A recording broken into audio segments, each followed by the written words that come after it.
የሉቃስ ወንጌል ምዕራፍ 23 ከቁጥር 26 ጀምሮ በጌታ በኢየሱስ ክርስቶስ ስም አነባዋለሁ። እንደዚህ ይላል። ኢየሱስንም ይዘው ሲወስዱት ስምዖን የተባለውን የቀሬና ሰው ከገጠር ሲመጣ አግኝተው መስቀሉን አሸክመው ኢየሱስን ተከትሎ እንዲሄድ አስገደዱት። ብዙ ሕዝብና ደረታቸውን እየደቁ የሚያለቅሱለት ሴቶችም ከኋላው ይከተሉት ነበር። ኢየሱስ ግን ወደ እነርሱ ዘወር ብሎ እንዲህ አላቸው፣ እናንተ የኢየሩሳሌም ሴቶች ለራሳችሁና ለልጆቻችሁ አልቅሱ እንጂ ለእኔ አታልቅሱ። እነሆ መካኖችና ያልወለዱ ማኅፀኖች ያላጠቡ ጡቶችም ብፁዓን ናቸው የምትሉበት ጊዜ ይመጣልና፣ በዚያን ጊዜም ተራሮችን ውደቁብን፣ ኮረብቶችንም ሰውሩን ይላሉ። እንግዲህ በእርጥብ እንጨት እንዲህ ካደረጉ በደረቁ ምን ያደርጉ ይሆን? ከእርሱ ጋር እንዲገደሉ ሌሎች 2 ወንጀለኞችን ወሰዷቸው። ቀራንዮ የተባለ ቦታ በደረሱ ጊዜ ሰቀሉት። ወንጀለኞቹንም አንዱን በቀኙ ሌላውን በግራው ሰቀሏቸው። ኢየሱስም አባት ሆይ የሚያደርጉትን አያውቁምና ይቅር በላቸው አለ። እነርሱም ልብሱን በዕጣ ተከፋፈሉት። ሕዝቡም ቆመው ይመለከቱ ነበር። ገዢዎችም ሌሎችን አዳነ፣ በእግዚአብሔር የተመረጠው ክርስቶስ እርሱ ከሆነ እስቲ ራሱን ያድን እያሉ አፌዙበት። ወታደሮችም ቀርበው ያፌዙበት ነበር። የሆመጠጠ የወይን ጠጅ እየሰጡትም አንተ የአይሁድ ንጉሥ ከሆንህ ራስህን አድን ይሉት ነበር። ከራሱም በላይ ይህ የአይሁድ ንጉሥ የሚል ጽሑፍ ነበር።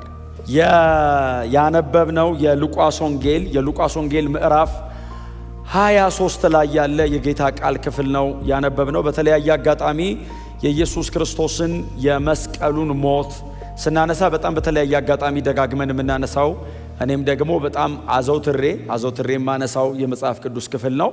ስለ ጌታ ስለ ኢየሱስ ክርስቶስ ስፔሻሊ ሂስቶሪካሊ ኢየሱስ ክርስቶስ መሬት ላይ በምን አይነት መንገድ እንደሞተ የምናነብ ከሆነ ሉቃስ በዚህ አካባቢ የጻፈውን ይህን የሉቃስ አካውንትን ግዴታ ማየት አለብን። የሉቃስ የዘገበውን የሉቃስን እይታ ሉቃስ የተረዳውን ሉቃስ የገባውን እነ ጴጥሮስ በጣም በጥንቃቄ ለሉቃስ የነገሩትን ያንን ደግሞ እኛም ከሉቃስ ወንጌል ማየት ግዴታችን ነው። ሉቃስ እንደምታውቁት የዚህ የጌታ የኢየሱስ ክርስቶስ የምድር ላይ ቆይታ ወይንም ጌታ ኢየሱስ ክርስቶስ 33 ዓመት ተኩል በምድር ላይ ባገለገለበት ጊዜ 3 ዓመት ተኩሉን ተገልጦ ሲያገለግል ወንድማችን ወንጌላዊ ሉቃስ የአይን ምስክር እንዳልነበረ ሁላችሁ ታውቃላችሁ። ኢየሱስ ክርስቶስ በመስቀል ላይ ሲሞት አላየውም፣ ሲቀበርም አልነበረም። ተነስቶም ከትንሣኤውም በኋላ ለደቀ መዛሙርቱ አልፎ አልፎ ሲታያቸው ሉቃስ የአይን ምስክር እንዳልሆነ በሁላችሁ ዘንድ የታወቀ ነው። ምክንያቱም ይሄ ወንድም የኛ አይነት አሕዛብ ነው፣ የኔና የናንተ አይነት አሕዛብ ነው።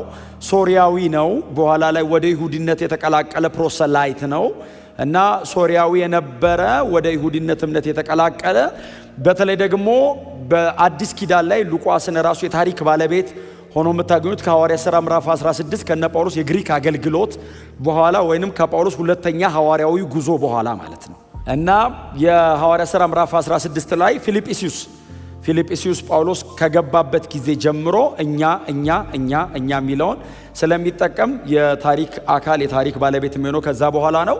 ከዛ በኋላ ግን እጅግ በጣም የተወደደ ወንድም ሆኖ የወንጌል አገልግሎት አጋርም ሆኖ በአዲስ ኪዳን በተለይ በጳውሎስ አገልግሎቶች ላይ ታገኙታላችሁ።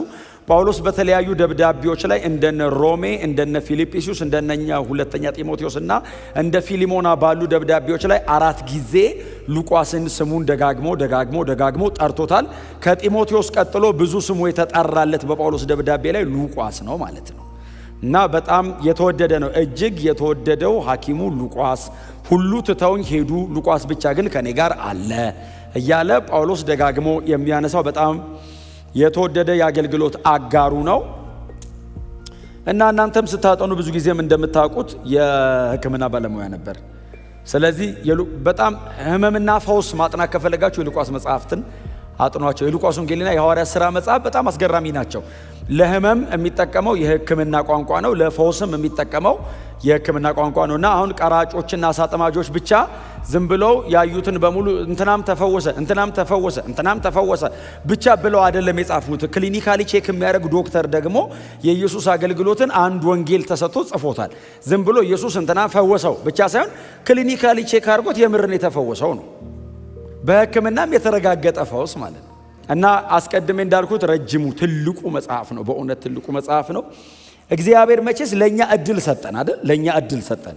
አሕዛቦች የሆነን እኛ እንድንድንና ወንጌል እንድንሰማ ብቻ ሳይሆን እንድንሰብክና ከቅዱሳት መጽሐፍት ውስጥም ደግሞ በጣም ሰፊ ሽፋን እንድንጽፍ እግዚአብሔር ለአሕዛብ እድል ሰጠን።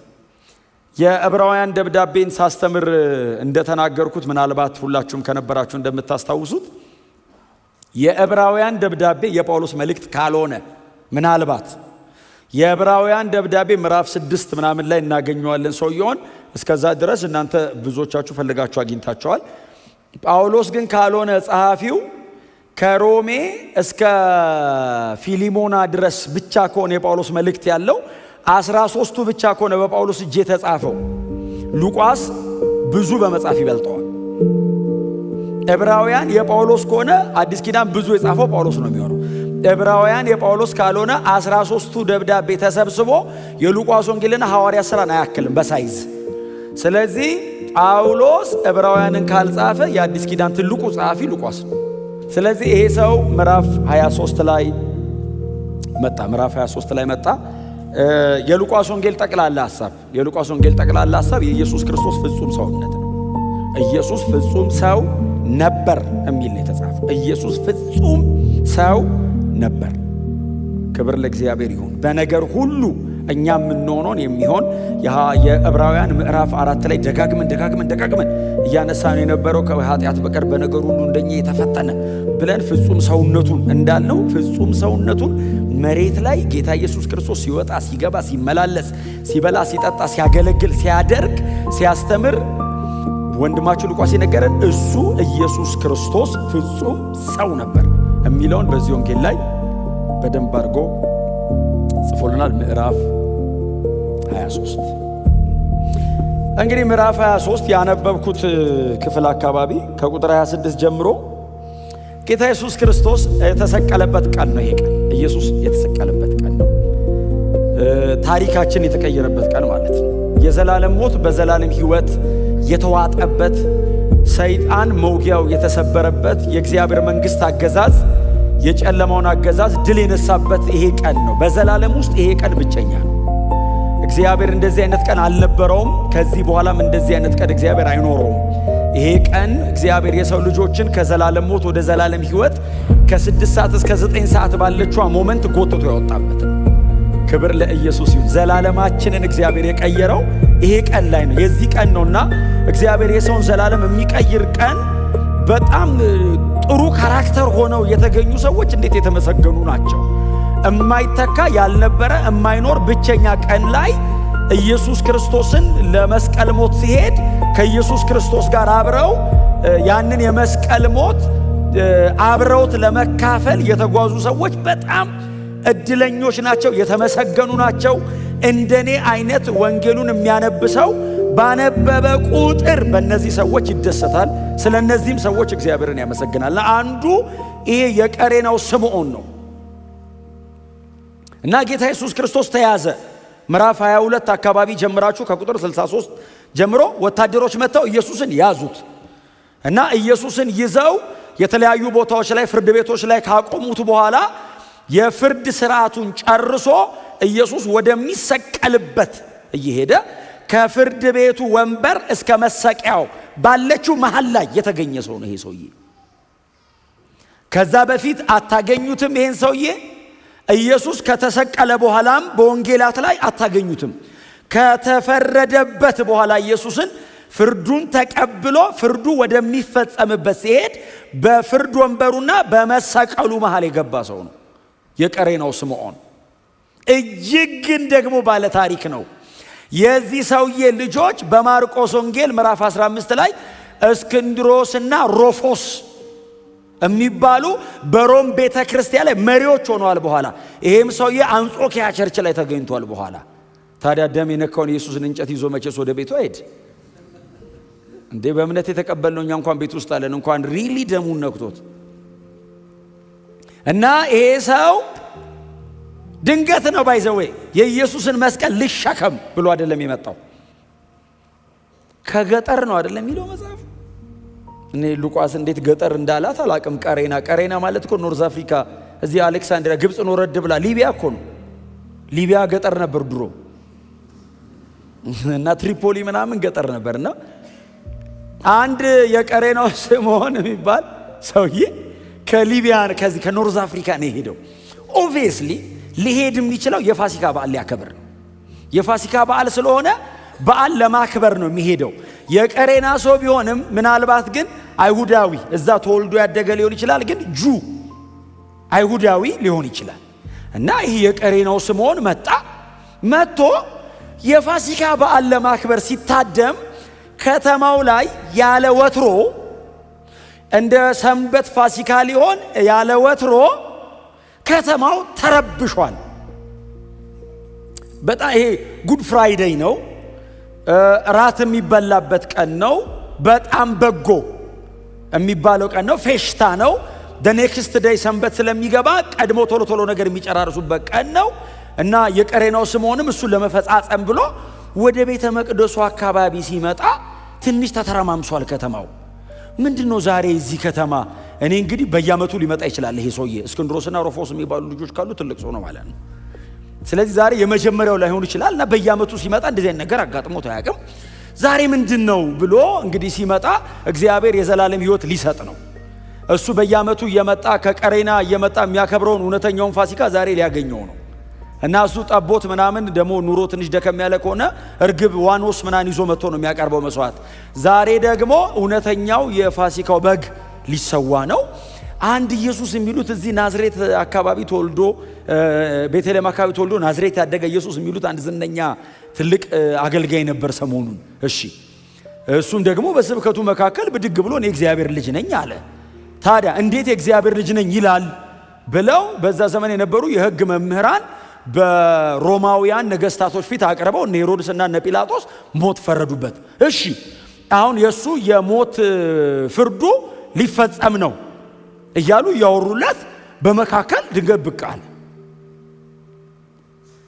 እና እያወሩለት ነው የትኛው ነው እሱ ብሎ ብቅ ሲል ጸጉረ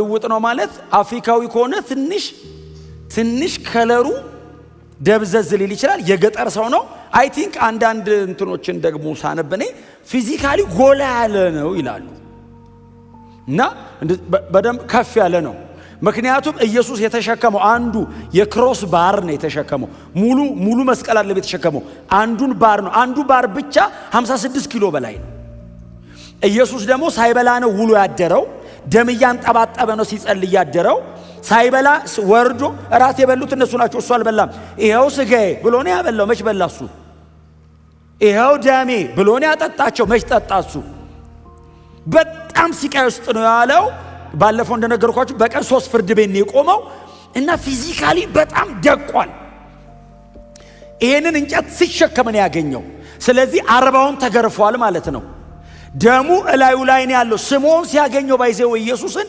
መሬት ላይ በደህናው ተአምር የሚያረጋው አይነት አይደለም ይሄኛው ኢየሱስ በጣም በሲቃይ ውስጥ ነው ያለው ጣር ውስጥ ነው ያለው ሮማውያን በእነሱ ባልሆነ ስርዓት ኢየሱስን ሊሰቅሉት ነው መስቀል ሮማውያን አዶብት አድርገውት ነው እንጂ የሮማውያን አይደለም የፔርሺያውያን ነው ሮማውያን እየገረፉ 40 ገርፎት የለ የሮማውያን እሱ ነው 40 ገርፈው ቡጭቅጭቅጭቅ አርገውት ሰውየው ቶሎ እንዳይሞት ያደርጉታል ባይዘው ስሎ ዴዝ ነው ግን ማክሲመም ፔን ነው ቶሎ ከሞተ አይቀጣም ቶሎ እንዳይሞት ነው ቅጣቱ አንዱ ፓርት ቶሎ እንዳይሞት ለምን ሎንግ ሰፈሪንግ አሁን ያንን የሮማውያንን ማክሲመም ቅጣት ተቀብሎ ቀጥሎስ የፔርሺያውያንን ደሞ ሊቀበለው ነው ቱ ደ ማክሲመም ሰው የሚደርስበትን ሲቃይ በሙሉ ኢየሱስ ተሸክሞ ስምዖን አየው እንደዚህ አየው የእግዚአብሔር ልጅ ነው መሲህ ነው ጌታ ነው አያቅም አየው ሲያየው ተተልትሎ ተቦጫጭቆ ሰውነቱ ላይ ልብስ የለም፣ ኔክድ ነው። ዋው! እናንተ ብትሆኑ ስምዖን ብትሆኑ ከሰው መሃል ድንገት እንደዚህ ብቅ ብላችሁ ኢየሱስን ብታዩት ማለት ፊት ለፊት ላይ የለም ሰውየው። ፊት ለፊት ላይ የሮም ወታደሮች፣ የሚጮሰው የሚያለቅሱ ሴቶች ደረታቸውን እየደቁ የሚጮሁለት ለኢየሱስ ይጮሃሉ። ምናልባት አገልግሎቱን የተካፈሉ መሲህ ነው ብለው አይደለም እኮ የሚጮሁለት። ምናልባት ልጇን ፈውሶላታል፣ ኮምፓሽኑን ያውቁታል። ምናልባት እንጀራ አብዝቶ አብልቷቸዋል። ይሄንን የተካፈሉ ሰዎች ሊሰቀል እኮ አይገባውም፣ ይሄን የመሰለ ጥሩ ሰው ነው የሚሉት፣ የእግዚአብሔር ልጅ ነው ማን ይለዋል? ደረታቸውን እየደቁ የሚከተሉ የሚያለቅሱ ሴቶች አሉ። ኢየሱስ የተቀበለውን ይሄንን የሮማውያኑን የጅራፍ ሲቃይ ባይዘው ሴቶችና የሮም ጀነራሎች አይቻልም፣ እንደዚህ መቀጣት አይቻልም። የሮም ጀነራል የፈለገውን ነገር ቢያደርግ የሮም ጀነራል በዚህ አይነት መንገድ አይቀጣም። ቀጥሎ ሴቶችን እንደዚህ መቅጣት አይቻልም። ኔክ ዳርጎ እንደዚህ አይቀጣም። የሀገሪቱም ትልልቅ ሰዎችም እንደዚህ አይቀጡም። አይሁዳዊ ነው። ቀጥሎ ይቀጣ ተብሎ ተላልፎ ነው የተሰጠው። ከዛስ አባቱም ተስማምቷል። ይሄ ፓኒሽመንት ለኃጢአት ነው፣ ለልጁ አይደለም። አብ እኮ ልጁን እየቀጣ አይደለም፣ ኃጢአት ተሸክሞ ኢየሱስ ስለ ኃጢአት የሚሆነውን ክፍያ እየከፈለ እንጂ አብ ልጁን እየቀጣ አይደለም። አብ ኃጢአትን ነው የሚቀጣው፣ ልጁ ኃጢአትን ተሸክሞ ነው ዋጋ እየከፈለ ያለው። እና የገሬ ነው ስምዖን አየው። ጠጋ አለ። አልቻለም። ታውቃላችሁ፣ አይቶ ኧረ እኔ ለበዓል ነው የመጣሁት ብሎ እንደሌላው ተመልሶ አልሄድም። ጠጋ አለ። ጠጋ ሲል ና አሉት የሮም ወታደሮች። ና አንተ የሌላ ሀገር ሰው አለባበስ ራስህ ያስታውቃል። የገጠር ሰው ያስታውቃል እንዴ? እናንተን አይመስልም። ና አለው። 800 ማይል መጥቷል ይሄ ሰው። 800 ማይል ማለት ምን ማለት ነው? ከቀሬና አሁን ኢየሱስ እስከ ኢየሩሳሌም 1300 ኪሎ ሜትር ነው። 1300 ኪሎ ሜትር ነው መጥቶ ድንገት ነው የመጣው። ና ተሸከምለት ሲሉት ከኢየሱስ ትከሻ ላይ አይደለም የተቀበለው እንጨቱን። ኢየሱስ መሸከም አቅቶት ወድቋል። ኢየሱስ መሸከም አቅቶት ወድቆ እንኳን እንጨቱ ሊሸከም ራሱ መቆም አይችልም። ተነስቶ ሲያጣጥር ስምዖን ጠጋ ብሎ ያየዋል። ታውቃለህ፣ በደም የተነካካ እንጨቱን እያየ ጠጋ ብሎ ሲያየው እዚህ የተተለተለው ሰውነት ውስጥ አቧራው ገብቷል። ደሙ አጥንቱ እስኪታይ ነው። አጥንቱን አልነኩትም። ከአጥንቱ አንዳች አይሰበርም የሚል ቃል ስላለ አጥንቱን መንካት አይቻልም። ስጋውን የተለተሉት አንድም አጥንቱ አልተነካችም። አጥንቱን መንካት አይቻልም። ከአጥንቱ አይሰበርም የሚል ቃል አለ። ሌላውን ሊፈጩት ይችላሉ። ባይዘው በእልህ ኢየሱስን አትችልም ቃል አለ አጥንቱን እንዳነካ የሚል። እስከፈለጉ ድረስ ግን ይቀባሉ። ቡጭቅጭቅ ሲያደርጉት ወድቆ ሲነሳ እንትኑ ገብቷል ሰውነት ውስጥ እና ስምዖን አየው። ታውቃለህ፣ ጠጋ ብሎ ማንም ሐዋርያ በዛ ልክ የተጠጋው የለም ኢየሱስን። ማናቸውም እንዴት ተጠግተው አላዩትም። ስምዖን ጠጋ ብሎ አየው። እንጨቱን ለመስየክ አለ። ተሸከመው። ድገሩ እንጨቱን ተሸከመለት እና ኢየሱስ ከፊት ይሄዳል። ስምዖን ተሸክሞለት ከኋላ ይሄዳል። ያየዋል። ስትራይፕሱ ትዝ ይከተለዋል። መጽሐፍ ሲናገር የኢየሱስን እንጨት ተሸክሞ እንዲከተለው አስገደዱት የሚል ቃል አለ። ኢየሱስን መከተል ተገዶ ራሱ ያዋጣል። ተገዶ ራሱ ጎናቸው ተገደህ መከተል ራሱ ያዋጣል በሉት። ተለምነህ አይደለም ብራዘር እባክህ ተከተለው ተብለህ ተለምነህ አይደለም፣ በግድ እንዲህ ሳይገባ ራሱ መከተል። ለምን መሰለህ? የሆነ ቀን ይገባል። ራስን ኢየሩሳሌም ቸርች ታገኘዋለህ። በአማረ ቀን እያልን ነው ቅድም እንደዘመር ነው። አስገደዱት። ሲያስገድዱት እሱስ እሺ አለ። እሺ እምቢ አላለም። ኧረ እሺ እከተለዋለሁ። ይሂድ። ኢየሱስን ከተከተልከው ደግሞ ይዞ ሄደው ወደ መስቀል ነው። ከየትም ጀምር ከተከተልከው ይዞ ሄደው ወደ ክሮስ ነው። የትም ጀምር መከተል፣ መጨረሻ ላይ ግን እዛ መስቀሉ ጋር ትገናኛላችሁ። እና ደግነቱ እሱ መጨረሻ ላይ ነው ያገኘው። ሊሰቀል ሲል ተሸከሙት። እንደሱ አይደል እኛ የምንለው። እኛ ግን የተሰቀለውን ክርስቶስን ስለሚያምር አይደለም ቸርች ያስገባነው መስቀል ኢየሱስ ስለሞተበት ነው። አያምርም? ሊትራሊ ካያችሁት አያምርም? ያምራል? አያምርም? እዚህ ውስጥ ስንት አርክቴክት አለ። በጣም እስቲ ያማረ ቆንጆ ነገር ስሩ ብንልኮ የሆነ የሚሄድ መድረክ ልትሰሩልን ትችላላችሁ። ባይዞ አለ የለም የሚባል መድረክ መስቀል ላይ ከሌለበትስ ሶሻል ክለቢውን ምን አይለይም። ክሮስ ካለስ ስትገባ ፍሬም ያደርጋል። ለምን? ኢየሱስ የተሰቀለበት ነው። የሆነ ቦታ ስትገባ መስቀል ካየ ቤተ ክርስቲያን ነው እንዴ ትላለህ። ካፌ ትልቅ መስቀል አድርገው ቢጠብቁ አበላም ጸልዮ ተጣል አመስግነ። ለምን? ፍሬም ያደርጋል። ፍሬም ያደርጋል። ስለሚያምር እንዳይመስል ኢየሱስ ሞቶበታል። እድለኛ ነው ስምዖን ኢየሱስ የሚሞትበትን መስቀል ተሸከመው። እንጨቱን ብቻ እንዳይመስል የተሸከመው ደሙን ነካው። የኢየሱስ ደም እላዩ ላይ ያረፈ። ስምዖን ሲሸከም የኢየሱስ ደም እዚህ ላይ ነካው። በመንፈስ ይቀድሳል። እንኳን ቀጥታ ደሙን አግኝተው ተሸከመው። አይ ቲንክ ኢየሱስ ወደ አብ ካረገ በኋላ ስምዖን በጌታ ከሆነ በኋላ ቸርቻውን አስበዋል። ከወንድሞች ጋር ሲገናኝ ደሙ በመቃኔ እያልን ስንዘምረኝ አሱስ ነክቶኛል። እዚህ ላይ ነበር። ይገርማል። የወንጀለኛ ደም እንዳይመስል የጌታዬ ደም ኢምፕሪንት እዚህ ላይ አለኝ። አሻራው አለ እዚህ ጋር ሲነካኝ፣ ፊዚካሊ የኢየሱስ ደም ነክቶታል። የአካል ኮንታክት ነበረው ከኢየሱስ ደም ጋር እና ሲሄድ ኢየሱስ ስማ ምን መሰለህ፣ አሁን ዝም ብሎ መከተል አይደለም። ኢየሱስ ሲሄድ ዝም ብሎ አይሄድም፣ መልስ ይሰጣል። ይሄ የሚመለስለት ነገር ካለ መልስ እና እየሄደ እያለ ደረታቸውን እየደቁ ሲያለቅሱ እየሄደ አንተ ማውራት በማይቻልበት ሰዓት ኢየሱስ አንድ መልስ ሰጥ አይደል? እናንተ የኢየሩሳሌም ሴቶች ሆይ አላቸው ሲያለቅሱ። እንዲሰሙት አድርጎ ነው። ለእኔ አታልቅሱልኝ። ለምን? ይገባኛል ላደርገው የመጣሁት ይሄንን ነው። ለእኔ አታልቅሱ፣ ለራሳችሁና ለልጆቻችሁ አልቅሱ። ይሄንን ለሚያደርጉት ለነሱ አልቅሱላቸው እንጂ መሲህ ተልኮ አልቀበልም እምቢ በእኛና በልጆቻችን ላይ ይሁን ያሉት ትዝ ይላችኋል። ይሄ ሰው ንጹሕ ነው ሲል ከደሙ ንጹሕ ነኝ ሲል ጲላጦስ እሱ ላይ የሚሆነው በእኛና በልጆቻችን አስወግደው እርግማን ከመጣ በሱ በኩል እኛና ልጆቻችን ላይ ብለዋል። ኢየሱስ እንደዚህ ያለ ለራሳችሁና ለልጆቻችሁ አልቅሱ እንጂ ለእኔ አታልቅሱልኝ አለና በእርጥቡ እንጨት እንዲካረጉ በደረቁ አለ። ንጹሕን ሰው ለመስቀል እንዲህ ከሆኑ በኋላ ላይማ አይችሉትም አለ። በእርግጥም ያው 70 ኤዲ ላይ ታውቃላችሁ ሮሞች መጥተው ኢየሩሳሌምን ምን እንዳረጓት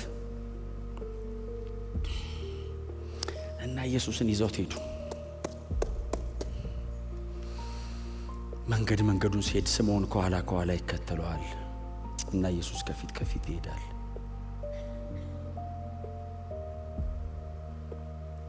በጣም ያስደንቀኝ የዚህ የወንጌላት ጸሐፊያን የሚቀጥለውን ታሪክ ከማብራራታቸው በፊት ይዘጉታል። ኢየሱስን ወስደው ሰቀሉት ይልና ከዛ ቀጥሎ ደግሞ ማብራሪያ ሰቀሉት ሲል ቴዎፍሎስ የመጽሐፉ አድማጭ ቴዎፍሎስ ነው ሲያነበው ቁጥር 33ን በግራና በቀኝ አድርገው ኢየሱስን ሰቀሉት። ሁለት ሰው በግራና በቀኝ አድርገው ኢየሱስን ቴዎፍሎስ እየሰማ ነው ባይዘ እያነበበ አይደለም። ቴዎፍሎስ ትክክለኛ ቃላቶቹን ካያቸዋቸው እያነበበ አይደለም እየሰማ ነው። ቴዎፍሎስ የሉቃስ ወንጌልና የሐዋርያት ሥራ አድማጭ ተደራሲ እሱ ነው እና እየሰማ ነው። እሺ ይሄ የቀሬናው ስምዖን የት ነው ያለው ይላል። የቀሬናው ስምዖን እንጨቱን ተሸክሞ ተከተለው ምናምን ሲባል የት ለምን መሰላችሁ? አሁን ይሄ ወንጌል የተጻፈው መቼ መሰላችሁ? 63 ኤዲ ነው። ኢየሱስ የሞተው 33 ኤዲ ነው። ከ30 ዓመት በኋላ ማለት ነው። ስለዚህ ቢያንስ 63 ኤዲ የተጻፈበት ዓመት ላይ እንኳን ቢያገኝ ኢየሱስ ወደ አብ ካረገ ራሱ ከ30 ዓመት በኋላ ነውና የቀሬናው ስምዖን እንደዚህ ኢየሱስን መስቀሉን ተሸክሞለት ተከተለ። የት ነው ያለ ቀሬናው ስምዖን ብሎ ሲጠይቅ ሉቃስን ምናልባት ካገኘው የት ነው ያለው ሲለው አንጾኪያ ቸርች ቤተሰብ ነበረው ሲለው እኔ ጴጥሮስ ብዙ አልነገረኝም። ማርቆስ ግን ከማቴዎስና ሉቃስ እንደ መሰረት የተጠቀሙት የማርቆስ ወንጌልን ነውና እኔ የማርቆስ ወንጌልን አንብቤዋለሁ ቀድሜ። ለምን እንደ ሰብስትራክቸር የተጠቀምኩት ታሪክ ለማደራጀት የተጠቀምኩት የማርቆስ ወንጌልን ስለሆነ ማርቆስ ግን ሲጽፍ እስክንድሮስና ሩፎስ የሚባሉ ሁለት ልጆች ነበሩት። እነሱ ደግሞ በሮሜ ምዕራፍ 16 ላይ ጳውሎስ ጠቅሷል ስማቸውን። እንደውም ስምዖን አለና የሩፎስ አባት ብሎ ስምዖንን ሁሉ ሜንሽን አድርጎታል። ልጆች ነበሩት እና በቤተ ክርስቲያን እነሱ እያገለገሉ እሱም አንጾኪያ ቸርች ውስጥ እየመራን ያለው ይገባዋል። እሺ ቀጥል ሲል ኢየሱስንም ወስደው ሰቀሉት ሲል ኦሬዲ በጌታ ነው ቴዎፍሎስ። ሰቀሉት ሲል አይ ቲንክ የሚያለቅስ ይመስለኛል። የመጀመሪያ ድማጭ ጌታዬ ተሰቀለ። ሰቀሉት። ከዛ ቁጥር 34 በጣም ሰፊ ሐሳብ ነች። ቁጥር 34 ግን ዝም ብዬ ልለፋት። አባቶ የሚያደርጉትን አያውቁምና ይቅር በላቸው አለ። እነርሱም ልብሱን በዕጣ ተከፋፈሉት። አይደለም ይላል አባቶ የሚያደርጉትን አያውቁምና ይቅር በላቸው አለ። ማለት ምን ማለት መሰላችሁ? ኢየሱስ ለአዲስ ኪዳን ደቀ መዛሙርት ፓተርን ተወልን። ፓተርን ነው ባይዘው። ይሄ ጥላውን እንዲህ ያደረገ ነው መኖር ያለበት የሚል ፓተርን ነው። ለገዳዮቹ፣ ለሰቃዮቹ፣ ለሚያዋርዱት እላዩ ላይ የነበረች ጥቂት ልብስ ነበረች፣ እሷንም ገፋው አወለቁ። ፉሊ ኢየሱስ ላይ ያለው ልብስ በሙሉ አወለቁ። ጳውሎስ እንዳለን ሁለተኛ ቆሮንቶስ ላይ እንዳለ እኛ በእርሱ ባለጠጋ እንሆን ዘንድ እርሱ ስለ እኛ ድሃ ሆነ የሚለው ፉሊ ኢየሱስ ሉዝ አረገ። ምንም ነገር እኛ በእሱ ባለጠጋ እንሆን ዘንድ ሁሉ ያለው እርሱ ድሃ ሆነ። ለምን? በእርሱ ጥላሁን ባለጠጋ እንዲሆን፣ የህይወት ባለጠጋ እንዲሆን፣ በጽድቅ ባለጠጋ እንዲሆን እግዚአብሔር በሚያስፈልገኝ ነገር በሙሉ ጥላሁን ሊሞላው ልጁን ባዶ አረገው። ልብሱን አወለቁ ማለት ዝም ብሎ ጥላውን ኮቱን አወለቀ ማለት ብቻ አይደለም፣ ጥቅስ ነው። ቀጥሎስ ኢምፕሊኬሽኑ ምንድን ነው? ኢየሱስ ስለ ሰው ልጆች ሁለንተናውን ሰጠ ማለት ነው። ሀብቱን ሰጠ ኢየሱስ። ልብሱን ወሰዱ፣ ጤናውን ወስደውበታል። ኢየሱስ ደም አንጠባጥበዋል። ይሄ ህመም ነው፣ ሊትራሊ ህመም ነው። ህመም ኤክስፔሪየንስ እያደረገ ነው። ለምን? በእርሱ ቁስል እኔ ደህና እንደሆን። ምንም ሉዝ የሚያደርገው እኔ ጌን እንዳረግ ነው። አልቲሜትሊ ህይወት ሉዝ አረገ። ሞቴን ወሰደ፣ እኔ ህይወት ጌን አረኩ። በክርስቶስ የሚባል መጣ እኔ ጋር። ጥላውን ማን ነው? ኃጢአተኛ፣ ወንጀለኛ፣ ሞት የሚገባው በእግዚአብሔር ጽድቅ ፊት መቆም ማይችል የሚለውን በሙሉ ኢየሱስ ወሰደውና ኢየሱስ የእግዚአብሔር ልጅ ነው የሚለው ልጆች የሚል ተበተነ ላይ ያችል። ይህንን ሲያደርግ ግን አይ ሹመት ብቻ አይደለም የሰጠኝ፣ ሪሊ ኤክስፔሪየንስ አረገው ኢየሱስ። ልብሱን አወለቁ፣ ከላይ አወለቁ፣ መሬት ላይ ቁጭ አደረጉት። ሰቀለውት፣ እጣ ተጣጣሉበት። እንደውም ማቴዎስ ምንድን ነው የሚለው መሰላችሁ? እንካፈለዋ ሲሉ እንዳነከው ቆቆቆቆይ አሉና ለምን እንዲቆርጣል ይሄን ኮታ ለሁለት ቆርጣ እንካፈለው ቢባል አስበው ለካምን ቆርጦ እጣ እንጣጣልና ይወጣለት ይውሰደው። መጽሐፍ ምን እንደምታውቃለሽ? በልብሴም ላይ እጣ ተጣጣሉ የሚለው ቃል ተፈጸመ ይላል። ለልብሱ አንተ ለዚህ ጠቅሳለሁ ሊቆርጦ ሲል ታተው ሰውየው ጥቅሱን አያውቀውም። ባይዘው ይረፍ ያለው አለማወቃችን ሁሉ በሱ ሉዓላዊ ስልጣን ስር ተቶ እንዳቀድ ለምን እንጣጣልና ይወጣለት ይሰድ። አንተም ከወጣሉ ሰድ፣ እኔ ከወጣሉ ይሰድ። እራፊ አይቀዱም ተላዩ ላይ።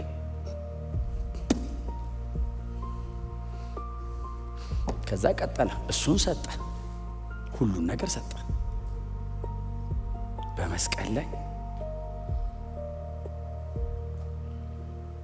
ይህንን ልመና ይለምናል። እነሱ ይህን ሲያረጉ ገርፈውታል፣ ወግተውታል፣ ሁሉን ነገሩን ወስደውበት። ከዛ ደግሞ ምን ይላቸዋል?